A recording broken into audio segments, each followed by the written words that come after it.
car, lovely Bentley Brooklands. Spoke with the vendor this week.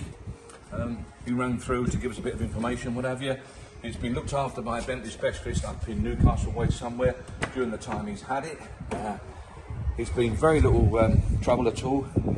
He's thoroughly enjoyed it, as he probably would imagine. He said, absolutely. I said, one or two people have looked at it and said, are there any faults that you know of? I said, I don't know of any.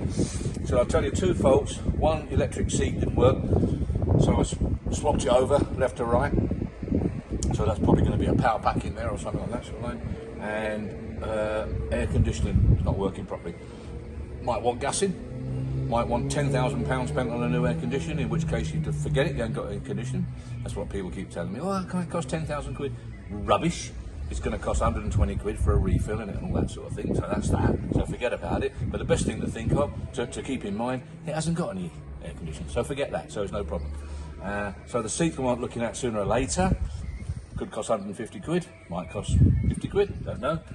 Rest of it is lovely. It's really, really lovely condition. I'm not going to say I'm sick and tired of showing people around it. I'm never sick and tired of showing people cars, but so many people have looked at the car. It's such fabulous value for money, and everyone has said, what a lovely car for its year and the cost of it and the estimate of it, which they are. They're all for nothing. So you've got a £140,000 car for less than 10 grand. Now, is that good value or is that good value? Simple as that. Beautiful. What's it showing on the clock?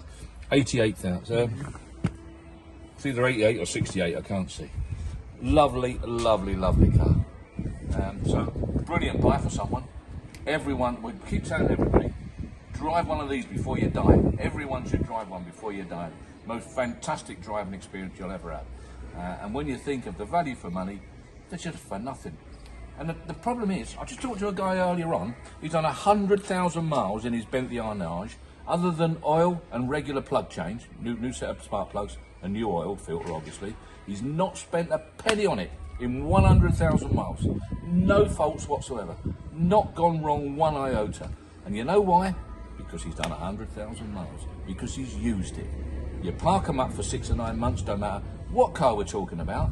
If it's got all the gizmos and bits and pieces on it, if they're not used, they're going to go wrong.